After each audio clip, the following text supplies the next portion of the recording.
할렐루야. 주님의 은혜와 사랑이 여러분 모두에게 함께하기를 주의 이름으로 축원합니다. 오늘 제목을 다 같이 따라하겠습니다. 그리스도인과 고난. 이번에 여러분들이 기도해 주셔서 우리 군선교 행사를 잘 마치고 10일 만에 돌아왔습니다. 이번에 비행기를 타고 뉴욕에서 가는데 좌석이 많이 비었어요. 그래서 깜짝 놀랐어요. 한국 가는 비행기가 이제까지 그냥 꽉꽉 차서 가는데 350명 타는 비행기인데 가만히 생각해 보니까 한국에 전쟁이 난다고 그래서 많이 안 간 겁니다. 거기 탄 사람들을 이렇게 보니까 한국 사람이 없어요. 한국 사람들은 안 가고 한국 인천 거쳐서 가는 중국 사람들, 또 베트남 사람들, 또 한국 인천공항 거쳐서 가는 사람들이 거의 다 그런 사람들. 굉장히 충격이더라고요. 올 때는 뭐 그냥 꽉 차가지고 오히려 저겠는데 정말 한국의 상황은 지금 우리나라 상황은 전쟁 준비가 다 된 상태입니다. 언제 전쟁이 날지 모르는 상황이에요. 근데 한국에 가보니까 한국에 사는 우리 모든 그 나라 사람들은 아무 걱정이 없어요. 무슨 전쟁이 일어나냐고. 우리만 다 걱정하고 다 염려하지 한국은 아무런 걱정 없고 그저 잘 먹고 잘 지내고 다 이렇게 하는 걸 모습 봤는데 그래도 우리 병사들을 군인들을 가서 우리가 세례를 줄 수 있다는 게 너무 참 기뻤고 그 우리 아들 같은 그런 군인들이 기쁨으로 세례를 받고 나라를 위해서 지킬 수 있다는 것은 참 감사했습니다. 얼마나 그 군인들이 처음 예수 믿지만 얼마나 그렇게 기쁘게 그렇게 찬양하면서 받는 것을 보고 이번에 34명이 참여했는데 너무 좋아가지고 우리가 어렵고 힘든 가운데 갔지만 그러나 나라를 위해서 기도할 수 있고 우리 젊은이들을 위해서 할 수 있다는 것이 감사했습니다. 지금 우리나라는 상당히 위험이 있습니다. 깨어서 우리가 기도해야 될 것이고 우리 조국에 다시 그런 어려움이 있지 않도록 우리가 기도해야 할 것입니다. 오늘 베드로전서 4장에서 우리 이 세상의 삶에 있어서 우리는 고난이 있다는 것입니다. 마치 우리가 지금 사는 세상에서 고난이 있는 이유는 바다에서 떠가는 배가 그저 한가롭고 평화로운 것 같지만 그렇지 않죠. 파도가 없을 때는 그 배가 정말 아름답게 이렇게 떠가지만 그러나 풍랑이 일고 이 기후 변화가 심하게 되면 배는 많은 그 환난을 맞게 된 것입니다. 우리 인생이 마치 그와 같습니다. 우리 인생들에게 많은 문제가 있습니다. 한국에도 가보면 참 모든 나무들이 많고 길도 잘 해놓고 많이 이렇게 했는데 그 아름다운 자연의 모습은 너무 아름다워요. 다 지금 10일 만에 또 왔지만 우리 미국에도 얼마나 자연이 아름답습니까? 그러나 풍파치고 벼락이 떨어지고 많은 그런 어려움이 있으면 결국 다 어려움을 당하는 겁니다. 우리가 인생의 삶은 평온한 것만이 아닙니다. 그것은 우리 신앙을 갖는 사람이나 믿지 않는 사람이나 똑같이 다 고난을 당하는 것입니다. 우리가 예수를 믿기 때문에 하나님 믿기 때문에 우리는 고난이 없다고 말하는 것은 잘못된 신앙입니다. 이 세상에 살기 때문에 우리는 어떤 고난이든지 내 육신의 고난이든지 가정적인 고난이든지 질병이든지 환경적인 고난이든지 여러 가지 많은 어려움이 우리 속에 있다는 것입니다. 그런 어려움들을 우리가 인정하고 그것을 잘 참고 이겨나가는 것이 중요합니다. 오늘 베드로 사도는 우리에게 이 고난에 대한 의미를 다시 한번 그 당시 그리스도인들에게 닥쳐오는 여러 가지 환난과 어려움을 생각하면서 몇 가지로 우리에게 교훈해 주고 있습니다. 12절 말씀 보면 사랑하는 자들아 그랬는데 이 사랑하는 자들은 바로 하나님을 사랑하는 자들입니다. 또 우리가 그리스도 안에서 형제 자매된 우리 모두를 말합니다. 예수 그리스도를 믿는 자들을 말합니다. 우리 믿는 자들에게도 이런 시험이 있고 또 고난이 있다는 것입니다. 너희를 연단하려고 오는 불시험을 이상한 일 당하는 것 같이 이상히 여기지 말라. 이상한 것이 아니다는 거죠. 불시험이 이상한 것이 아니다. 고난이 오는 것이 당연하다는 것이죠. 고난을 각오하면서 우리가 살아가야 된다는 것이죠. 그래서 놀라지 말고 무슨 고난이 있든지 간에 가정적인 개인적인 질병의 연약함이든지 여러 가지 시험이 있을 때라도 낙심하지 말고 담대하게 그 고난을 우리가 이겨나가야 합니다. 그러나 고난은 똑같은 고난이지만 우리 믿는 자가 당하는 고난과 믿지 않는 자의 고난은 차원이 다릅니다. 그것이 다를 뿐입니다. 그래서 우리는 오히려 이 고난의 의미를 잘 깨달아야 합니다. 우리 믿는 자의 고난은 바로 아이를 가진 여인이 10달이 돼서 아이를 출산할 때 고통을 통해서 출산합니다. 그 고통은 이루 말할 수 없는 고통이죠. 그러나 그 고통을 이길 때 그 아이에게 생명이 주어지고 또 그 산모에게 기쁨이 주어지고 보람이 주어진 것이죠.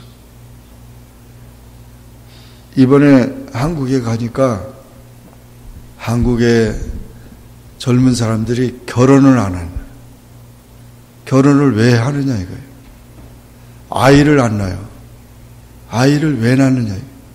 그래서 왜 결혼을 안 하고 왜 아이를 안 낳냐 그랬더니 힘들어서.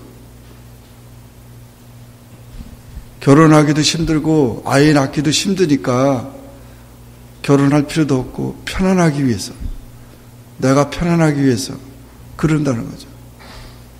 글쎄 편안함이 있는지 모르겠지만 가정의 행복을 보람도 느끼지 못하고 하나님의 뜻도 모르고 하나님의 축복도 모르는 정말 너무 이기적인 생각이다. 심지어 교회를 나오는 청년들도 그런 생각을 가는다는 거예요. 그런 무사 안일주의로 인해서 오히려 뭐 전쟁이 나도 죽어버리면 그것이지 않느냐. 이제 그런 생각을 갖는지도 모릅니다. 우리가 이와 같이 무사 안일주의, 어떻게 보면 그게 평안한 것 같지만 가장 위험한 거죠. 모든 삶을 포기하는 거죠. 체념해버리는 거예요. 그래서 그런지 지금 우리 한국이 세계에서 자살률이 제일 많아요. 하루에 43명이 매일같이 삶을 포기합니다. 우리가 그와 같은 신앙을 가져서는 안 됩니다. 고난을 내가 고난 당하지 않았기 때문에 다른 사람도 그런 걱정을 할 필요가 없다고 생각하는 그런 생각을 해서는 안 됩니다. 다 우리가 고난 당하면 다 같이 느끼는 것이죠. 어려움을 당하는 거죠. 이 불시험을 이상한 일을 당하는 것 같이 이상하게 여기지 말라. 그래서 그런 시험들이 올 때 그것이 다른 사람에게만 오는 것이 아니라 나에게도 올 수 있는 것이고 누구에게도 올 수 있는 것이라는 거죠. 그런 시험들을 통해서 우리가 연단을 받고 또 새롭게 우리의 삶이 나아갈 수 있는 것입니다. 그래서 13절에 보면 오히려 너희가 그리스도의 고난에 참여한 것으로 즐거워하라 그랬습니다. 이는 그의 영광을 나타내실 때에 너희로 즐거워하고 기뻐하게 하려 함이라 그랬습니다. 고난을 즐거워하고 기뻐하라는 것입니다. 고난을 즐거워하고 기뻐할 사람이 누가 있어요? 좋은 일이 아닌데, 어렵고 힘든 일인데, 잠도 안 오고 슬퍼하고 고통하고 괴로워하는 일인데 그것을 어떻게 즐거워하고 기쁘게 합니까? 그런데 여기 뭐라고 했냐면 그리스도의 고난에 참여하는 것이다. 우리 예수님께서 우리를 위해서 고난을 받으셨어요. 아무런 죄값도 없는데 예수님은 십자가를 지셨어요. 그 모든 고난을 이 세상에서 정말 처절한 고난을 예수님이 다 담당하셨기 때문에 그 고난을 담당하실 뿐 아니라 그 고난 이후에 부활하심으로 영광에 참여하셨어요. 그래서 우리가 그리스도인들이 당하는 고난이 그리스도의 고난과 같이 그 주님을 바라보고 함께 참여하게 되면 그리스도의 부활에 참여한 것처럼 영광에 참여하는 것처럼 우리의 삶이 변화된다는 것이죠.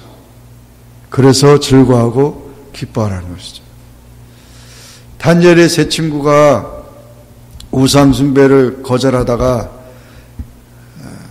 풀무불 속에 들어갔습니다. 용광로 속에 들어갔습니다. 다 녹아서 없어져야 되는데 주님의 보호를 통해서 살아서 나왔습니다. 성경의 기록입니다. 정말 용광로 속에 들어갔다가 살아나오는 그 다니엘의 세 친구는 부활의 영광, 그 체험이 그에게 있기 때문에 그 고난을 통해서 하나님의 살아계심과 또 그 영광을 체험했던 것입니다. 고난 없이 영광이 없습니다. 그러므로 우리가 이와 같이 그 모든 고난을 그리스도와 함께, 주님과 함께 당하는 일이 된다고 하면 오히려 즐거워하고 기뻐할 수 있다는 것입니다. 그러므로 여러분, 어떤 고난이 오더라도 그 고난, 주님의 고난으로 함께 참여해서 기뻐하고 즐거워하는 삶이 되기를 축원합니다. 14절에 너희가 그리스도의 이름으로 치욕을 당하면 복 있는 자로다. 영광의 영 곧 하나님의 영이 너희 위에 계심이라 그랬습니다. 그 고난도 그리스도의 이름으로 치욕을 당하면 예수님과 더불어 우리가 고난을 당하면 복이 있는 자라고 그랬어요. 복이 있는 자. 그래서 고난은 변장한 축복이라고 그렇게 해석하는 사람도 있습니다. 그래서 우리가 이와 같이 예수님 안에서 우리가 고난을 당하는 그 고난은 축복의 고난이다는 거죠. 고난 자체는 축복이 아닌데 저주지만은 그것이 축복으로 바뀌어진다는 거죠. 그래서 하나님의 영이 너희 위에 계십니다. 하나님께서 너희와 함께 하시기 때문에 고난이 축복이 된다는 말씀도 하고 있습니다. 그러나 15절에 보면 너희 중에 누구든지 살인이나 도둑질이나 악행이나 남의 일 간섭하는 자로 고난을 받지 말라. 그런 수치로운 고난을 가지고 고난을 당하면 안 된다는 거죠. 죄가 있어서 고난을 당하고 매를 맞으면 칭찬이 없고 소용도 없습니다. 우리 그리스도인들은 이 세상에서 빛과 소금의 역할을 감당해야 합니다. 세상의 모든 법규들을 잘 따라야 합니다. 그런데 그런 모든 것들을 어기면서 내가 어려움을 당하고 또 이기적인 욕심 때문에 살인하거나 도둑질하거나 악행을 하면서 고난을 받는 일은 그것은 상급이 없는 수치스러운 고난이기 때문에 죄값을 가지고 고난받는 그것은 상급이 있는 것이 아니라는 거죠. 그래서 이와 같은 그런 고난을 당해서는 안 된다라고 말합니다. 16절에 만일 그리스도인으로 고난을 받으면 부끄러워하지 말고 도리어 그 이름으로 하나님께 영광을 돌리라. 그리스도의 이름으로 고난을 받으면 자랑스러운 고난이다는 거죠. 애매하게 고난을 받거나 선을 행함으로 고난을 받으면 그 이름으로 하나님께 영광을 돌리라. 무릇 경건하게 살고자 하는 자는 고난이 따릅니다. 고난은 인간을 좌절시키기 위한 것이 아니고 더욱 강하고 견고하게 위한 것입니다. 고난을 통해서 인격이 성장하고 마음이 넓어지고 인생을 알게 되고 참을 줄 알고 견딜 줄 알고 타인을 용서할 줄 압니다. 세상과 타협하지 말고 고난받는 것을 각오하며 우리가 그리스도의 이름으로 고난받는 것을 귀하게 여기고 그것은 하나님 앞에 아름다운 것이라고 그랬어요. 아름다운 고난이라. 17절에 보면 하나님 집에서 심판을 시작할 때가 되었나니 만일 우리에게 먼저 하면 하나님의 복음을 순종하지 않은 자들의 그 마지막이 어떠하며 또 의인이 겨우 구원을 받으면 경건하지 않은 자와 죄인이 어디에 서겠느냐. 그러므로 하나님 뜻대로 고난을 받는 자들은 또한 선을 행하는 가운데 그 영혼을 미쁘신 창조주께 의탁할지어다. 그렇게 말했습니다. 우리가 하나님의 심판이 있음을 기억하고 그런 고난을 당할 때 오히려 더 선을 행하라. 악을 선으로 갖고 오히려 고난 당할 때 더 포기하지 말고 선을 행하면서 영혼을 하나님께 맡겨버리라. 그러면 하나님께서 우리를 책임져 주신다는 것이죠. 하나님의 심판이 분명히 있다는 거죠. 타락한 세상에서는 악인이 흥왕하고 의인이 고난당하는 것은 당연한 이치입니다. 우리가 참 의인으로서 다 복을 누릴 수 있게 된 것을 감사하길 바랍니다. 오히려 심판 때에는 주님이 정확하게 계산할 것입니다. 분명히 하나님께서 심판하실 때는 의인들에게 반드시 상급을 주실 것입니다. 그 당하는 수치와 고난과 그 어려움을 반드시 갚아주실 것입니다. 그래서 이와 같이 우리는 고난 당할 때 우리가 염려하지 말고 걱정하지 말고 그것을 그리스도와 함께 그리스도의 고난을 우리가 바라보면서 고난 중에도 하나님과 이웃을 섬기면서 그 고난 중에서 우리가 신앙의 연단을 받고 또 기뻐하면서 복이라고 하는 그런 개념을 가지고 고난을 잘 이기는 그런 우리 성도가 되시기를 주님의 이름으로 축원합니다. 기도하겠습니다. 사랑의 하나님 아버지, 은혜를 감사합니다. 오늘 주님 앞에 나와 기도하게 하시고 주의 말씀을 상고하게 하시니 감사합니다.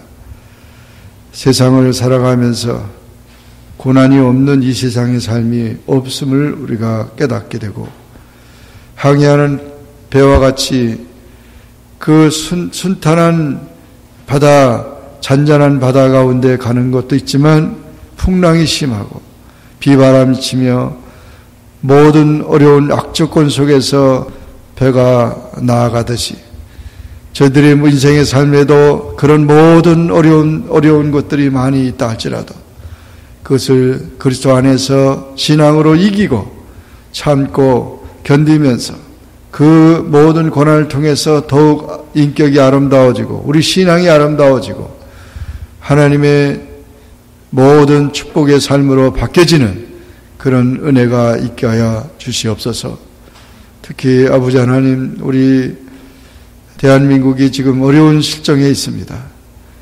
하나님 아버지, 불쌍히 여겨주시고 잘못된 것을 회개하고 하나님의 보호 속에서 하루속히 우리 대한민국의 모든 문제가 해결되고 남북한이 평화 통일되어서 하나님의 뜻을 이루고 마지막 때에 주님의 영광을 위해 귀한 사역을 감당할 수 있는 조국이 되도록 도와주옵소서.